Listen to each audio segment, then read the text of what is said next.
Hello guys, কি অবস্থা সবার? আশা করি সবাই অনেক ভালো আছেন। আমি লিমন আছি বরাবরের মতো আপনাদের সাথে। তো আপনারা দেখতে পাচ্ছেন সামনে একটা বাইক সার্ভিস হচ্ছে। তো এই বাইকের কি সমস্যা সেটা একটু দেখাই। তো আপনারা অনেকেই জানেন না বিষয়টা। আসলে যে যে সমস্যাটা সেটা হচ্ছে, তো এই যে দেখতে পাচ্ছেন যে ইঞ্জিনের পার্টটা বা কাভারটা বা এই যে ক্লাস সাইডটা খোলা আছে। তো এইখানে দেখেন কিছু সাদা সাদা অংশ, হ্যাঁ, ফেনা উঠে আছে। তো এগুলো কি কারণে হয়েছে সেটা হলো মেন বিষয়। যখন বাইক ওয়াশ করাবেন তখন একটু খেয়াল রাখবেন যেন কোনো গ্যাস লাইন দিয়ে যেন ইঞ্জিনের ভিতরে পানি প্রবেশ না করে। ইঞ্জিনের ভিতরে পানি প্রবেশ করলে কিন্তু বড় ধরনের একটা ক্ষতির সম্ভাবনা থাকে। হেড কভারটা যদি আপনাদেরকে একটু দেখাই, তো হেড কভারটা দেখতে পাচ্ছেন যে এটার মধ্যে কিন্তু ফ্যান আউটে ভর্তি হয়ে আছে। মানে পুরো ইঞ্জিনটা একটা ফ্যান আউটে ভর্তি হয়েছিল। তো এখানে হচ্ছে ক্লাস কভারটা দেখেন, এই ক্লাস কভারটাতেও কিন্তু অনেক ফ্যান আউটে আছে, পুরোটাই ফ্যান আউটে আছে।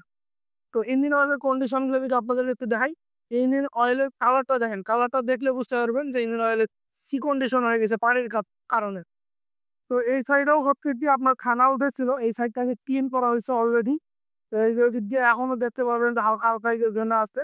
তো তিনোটাই হচ্ছে পানি দিয়ে ভরা ছিল, পানি এবং হচ্ছে ইঞ্জিন অয়েলের মধ্যে পানি এবং খানা উঠে ভর্তি হয়েছিল, যার কারণে হচ্ছে কি বাইকের ডিস্টার্ব দিত কিছুটা আপনার। এবং ইঞ্জিন অয়েল ড্রেন দেওয়ার পরে এটা বোঝা যায় যে আসলে ইঞ্জিনের ভিতরে পানি ঢুকছে।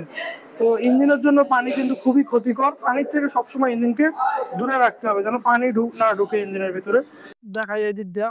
তো ইঞ্জিনের যে অংশগুলো আছে, হ্যাঁ, এগুলো কিন্তু অলরেডি ক্লিন করা হয়েছে, এগুলো সবগুলো কিন্তু ফ্যান আউটে ভর্তি হয়েছিল। তো আপনারা দেখতেছেন যে আমরা হচ্ছে অকটেন দিয়ে পুরোটাকে ওয়াশ করতেছি যাতে ইঞ্জিনের ভিতরে আর কোনো প্রকার পানি না থাকে। সবগুলো ক্লিয়ারলি একদম আমরা ক্লিন করে দিচ্ছি কিন্তু এটা যদি ক্লিন না করা হয় তখন কিন্তু ইঞ্জিনের বড় ধরনের কোনো সমস্যা দেখা দিবে। ইঞ্জিনের যে বেয়ারিং গুলো থাকে, বেয়ারিং গুলো নষ্ট হয়ে যাবে এবং হচ্ছে সাউন্ডের যে ব্যাপারটা থাকে, সাউন্ডে নষ্ট হয়ে যাবে। কারণ এই পানিটাই হচ্ছে যে ইঞ্জিনের ভিতরে যে লুব্রিকেন্ট আছে, এই লুব্রিকেন্টটাকে নষ্ট করে দেয় এবং একটার সাথে আরেকটার সাথে ঘর্ষণ সৃষ্টি করে। একটাতে যখন আরেকটা ঘর্ষণ খাবে, ঘর্ষণ খাওয়ার ফলে কিন্তু হচ্ছে আপনার বাইকের যে অন্যান্য পার্টস গুলো আছে এগুলো কিন্তু দ্রুত নষ্ট হয়ে যাবে। তো মূলত হচ্ছে ইঞ্জিন অয়েল রক্ষণ রোধে ব্যবহার করা হয়। এই পানির কারণে কিন্তু ইঞ্জিন অয়েলের কোয়ালিটিটা নষ্ট হয়ে যায়। তো আপনারা দেখতে পাচ্ছেন এই যে এখনো হাওয়া দিয়ে বের করা হচ্ছে, হাওয়া দেওয়ার পরে কিন্তু বের হইতে আছে। মানে অংশের ভিতরের অংশে যেগুলো আছে সেগুলো কিন্তু সবগুলোই ভালোভাবে বের করতে হবে।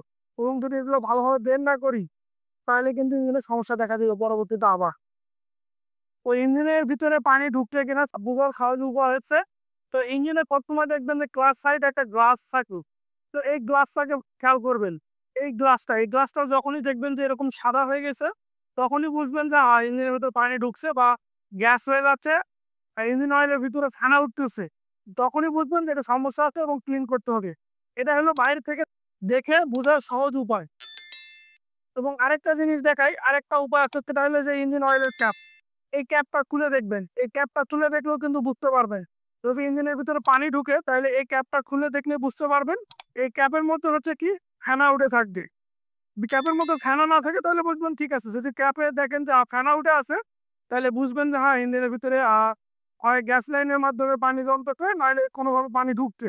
তো এটাকে কিন্তু তখনই সাথে সাথে সার্চ করে নিতে হবে এবং ক্লিয়ার করে নিতে হবে। তো এই ছিল আজকের ভিডিও। আশা করি ভালো লাগলে লাইক কমেন্ট শেয়ার করবেন। ধন্যবাদ, ভালো থাকবেন।